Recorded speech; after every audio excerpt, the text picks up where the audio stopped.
guys, thanks for tuning in this week. We appreciate all the love, and got another exciting episode for you guys. This week you're going to get to meet our Kansas team member, Bethany Barlow. We brought Bethany on after episode 2. The drive and the passion she has is just like all of us, so it was a great addition. So check out her intro here. You're going to get to learn all about her and what drives her in the woods and on the water. Hey guys, I'm Bethany Barlow. I'm from Caney, Kansas. It is in the southeast part of the state on the border of Oklahoma. There's about 1,800 people here, big hunting and fishing community. So I grew up here, and then I went to Kansas Wesleyan University for basketball, and then I finished up at Emporia State with a health and human performance degree. I currently work for Garmin in Olathe, Kansas on their outdoor team as an outdoor product specialist. So it's really fun getting to play with all the different Garmin hunting and fishing products. So a little hunting and fishing background from me. I grew up hunting and fishing with my grandpa and my dad alongside my 3 brothers. I'm the youngest by 10 minutes, and growing up, I always wanted to do what my brothers were doing. I even played Little League football because they all played, and so I had to too. It really wasn't fair because I hit my growth spurt a lot quicker than the other boys, so definitely not fair there. But hunting-wise, being from Kansas, we definitely love the whitetail rut. But for me, I personally love turkey hunting. Something about getting a big gobbler fired up in the morning gets me excited, and getting them in close. I really love the run and gun kind of style of hunting for turkeys, but my best hunting memory would be a buck that we named Stickers. So my twin brother, he actually moved about 4 miles from my parents' house on a piece of land. So the first thing that we did was put up trail cameras, and we were getting 2 really big bucks coming in. One we named Stickers and one we named Tiny, and I didn't call dibs on Stickers, but I kind of called dibs on Stickers. Anyways, my brothers, they were nice, and they let me go after them because they knew how bad I wanted them. But deer season rolls around, they stopped showing up in daylight, of course. So I sat probably 60 to 70 times before I saw them in daylight. They were coming through around 2 a.m., 4 a.m., just never during daylight hours.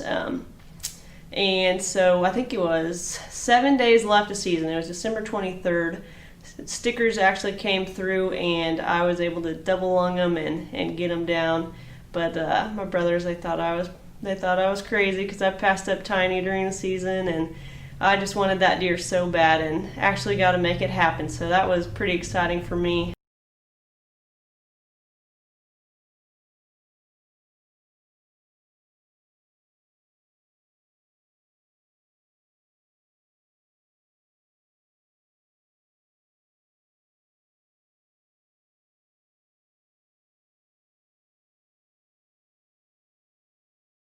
Fishing, we do a lot of crappie fishing, white bass, largemouth. I've really gotten into jugging for catfish. I love pulling up 40 and 50 pound flatheads. I'm trying to man them out of the water. I just love it.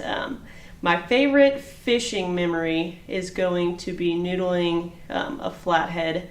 So I went with one of my buddies, and in the water I was swearing that this thing was 70 pounds. It sure felt like it.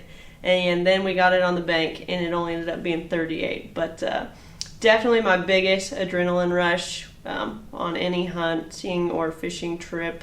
But it was definitely an experience, and I'm really hoping to get to do that again. Last summer, the rain didn't cooperate, and the creeks were way too high. But hopefully this summer we'll get to do that again.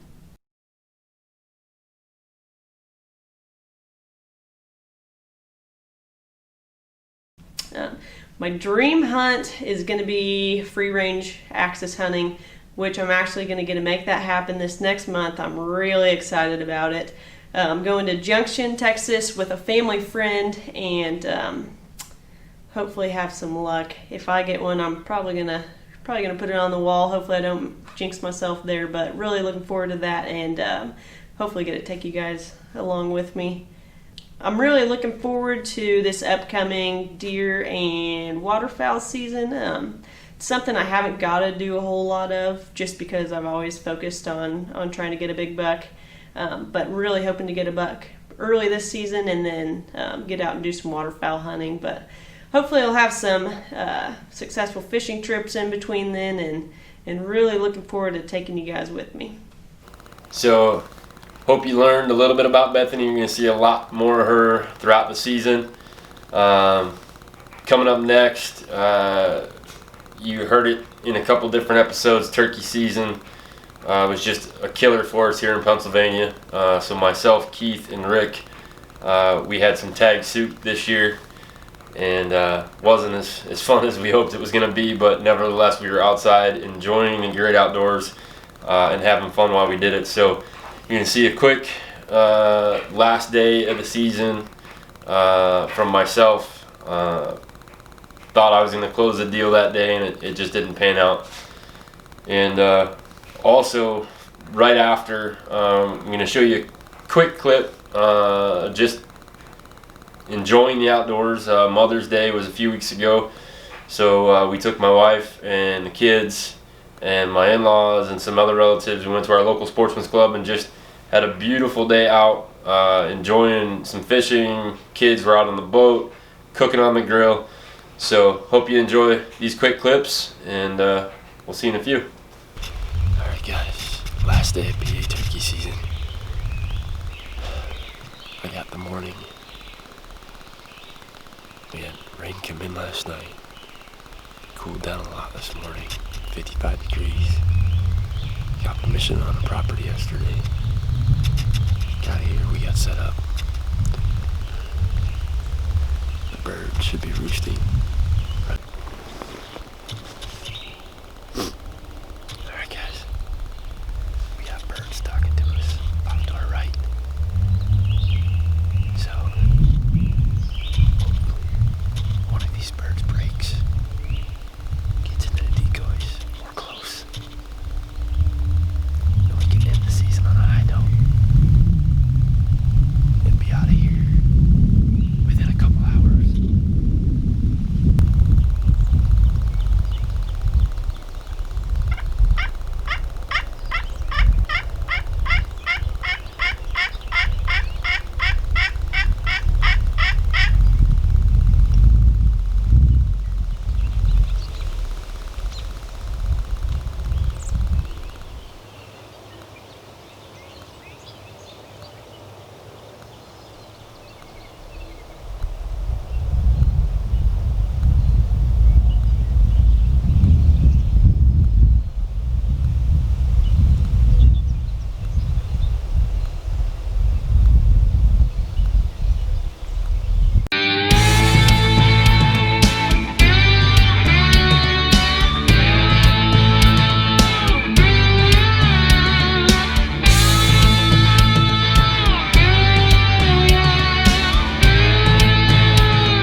So now that turkey season is done, and we're going in the summertime, you know, you're going to see a lot of outdoor stuff going on, whether it's camping, whether it's clay shooting, sporting clays, tuning the bows in, you know, all that goes along with being an avid outdoorsman, what happens throughout the summer.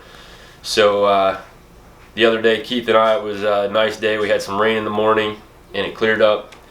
So we went out and did a little fly fishing, took the Galvin reels out, and we had a little redemption. We had one really nice brown. We fished our local water.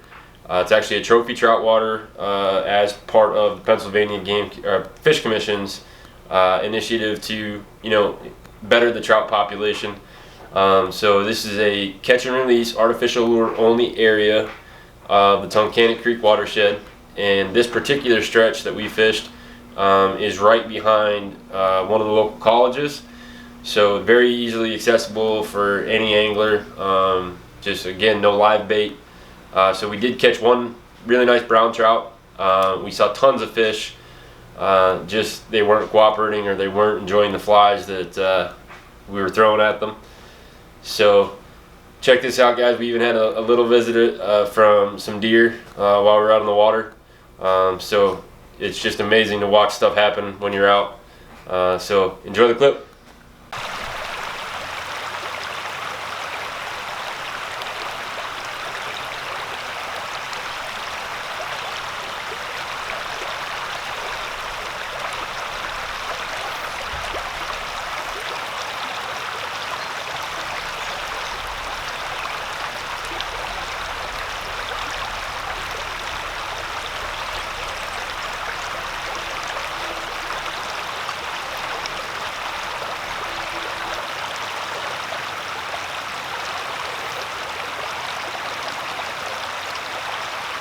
Came after it that time.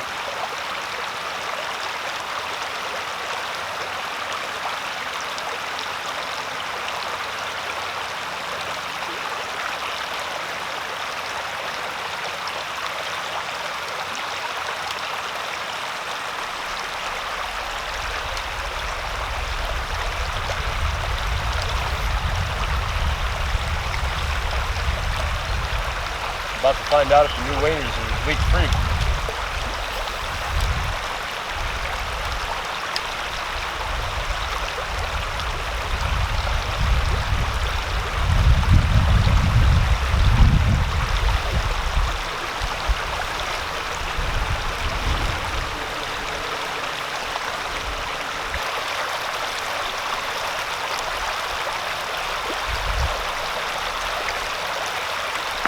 He looks at it and just lets it go right by him.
That time he looked like he was going to take it.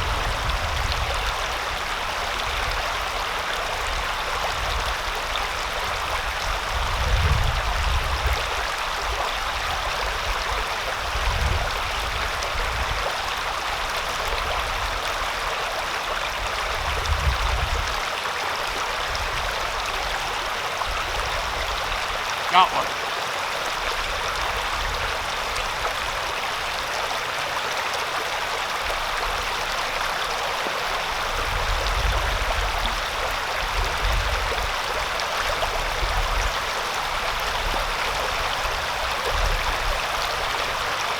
fish.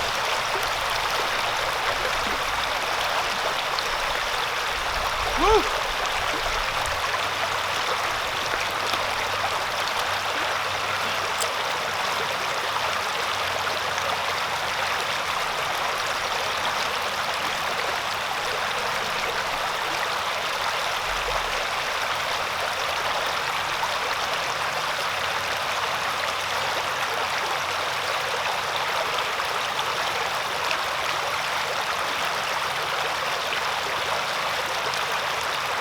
Nice brown trout.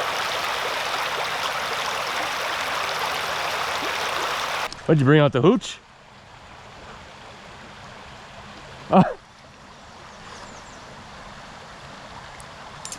Looked like he had a flask in his hand.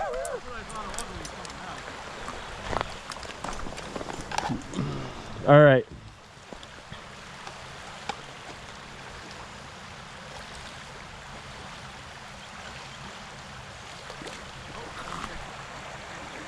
Yeah, I saw that.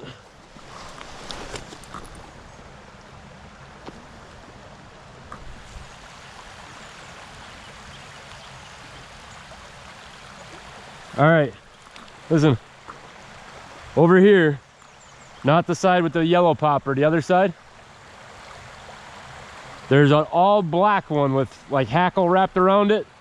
That's the one to put on. Ready? You might want to get this on film. Because he left his line in the water, so he's definitely going to catch a fish now. Ready? Oh, come on, it was right to you. Right to you.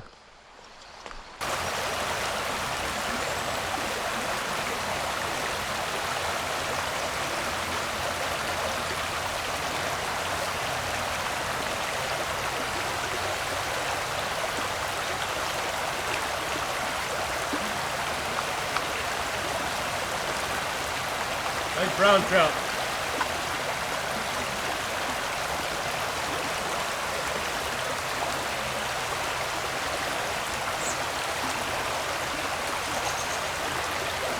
That's great.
I can see those fish flashing down there, killing me.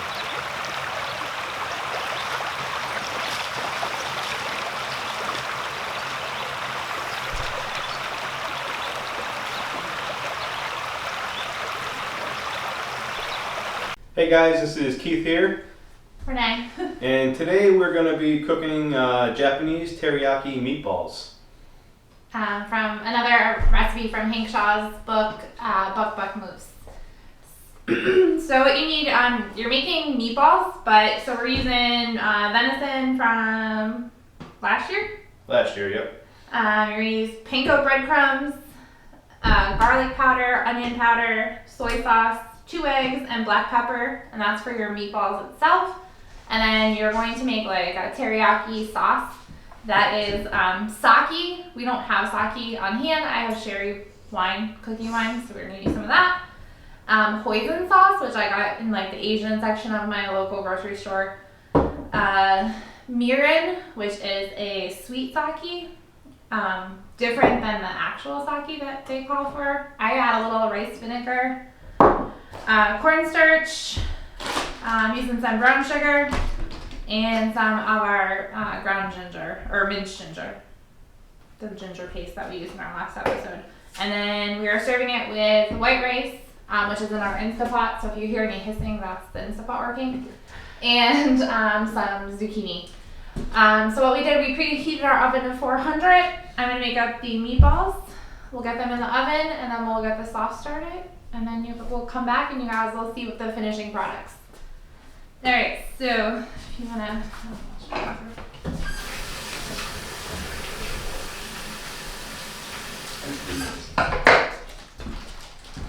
So we're just going to take our meat, we're going to put it right in our mixing bowl.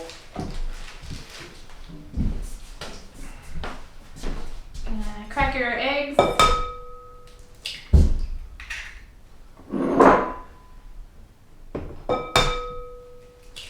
going to do a couple of panko for me.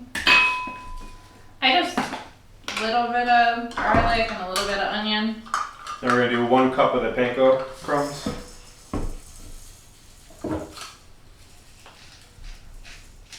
And again, just a little bit of pepper. All your spices or seasonings kind of to your taste, however much you like. And it's 2 tablespoons of soy sauce.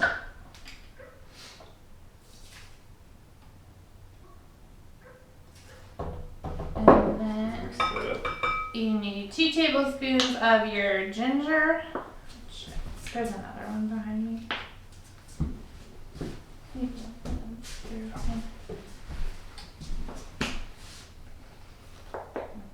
Yeah, this one.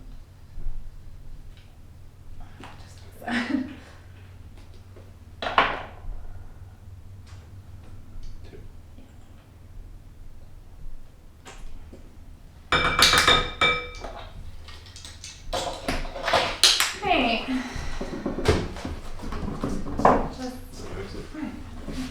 Mix it all together.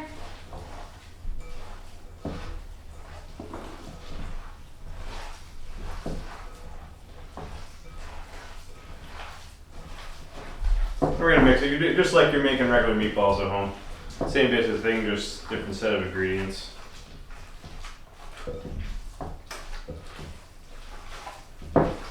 You just really want to make sure that ginger is kind of spread out, so you don't get one big bite of ginger when you bite into a meatball. I also put a piece of aluminum foil on a cookie sheet, just for easier cleanup. And I'm going to just hit it with a little bit of baking spray just to make so they don't stick as much.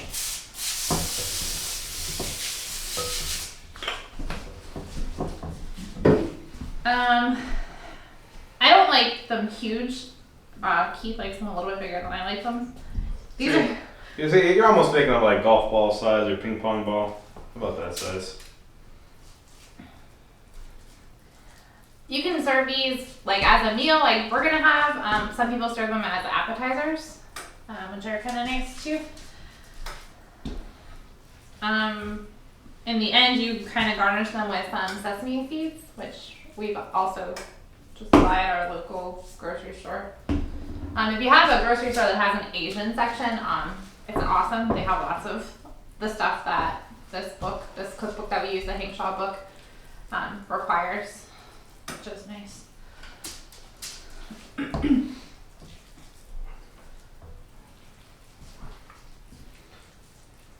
Usually do like 3 across, depending. You'll bake them for 20 minutes at 400, and then your sauce will kind of go as you're baking. And then you're gonna put everything, we use a cast iron skillet, and just kind of coat the meatballs in your sauce. And then we also use the sauce as like a sauce for our rice.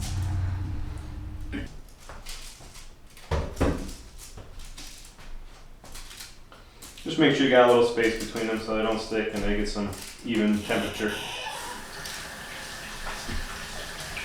Alright, we'll get those in the oven here, and how long are they cooking for? 20 minutes. 20 minutes. So we will see you back in a few minutes. Just hit the shutter button. Okay guys, we are going to start on the sauce now. So Renee, you want to take it away? Yeah. So I'm just making it in just a bigger saucepan.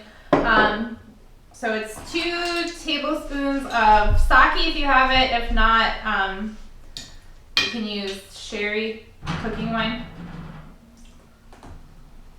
It's a half a cup of mirin. Again, local grocery store. If you have a Wegmans, you have a better chance getting it there.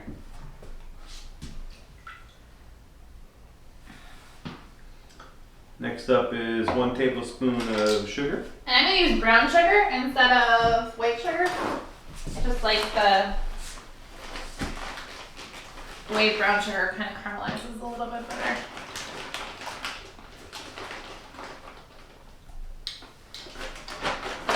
Half a cup of soy sauce. And guys, we're using low sodium soy sauce because it does call for quite a bit of soy sauce in this recipe.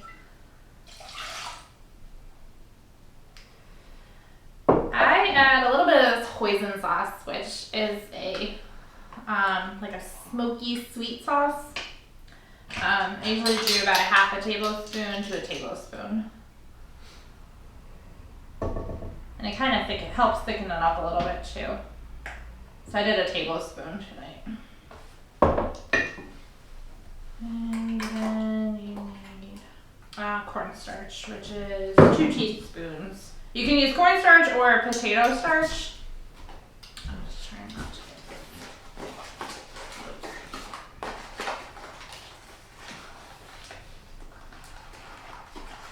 Trying not to make a mess.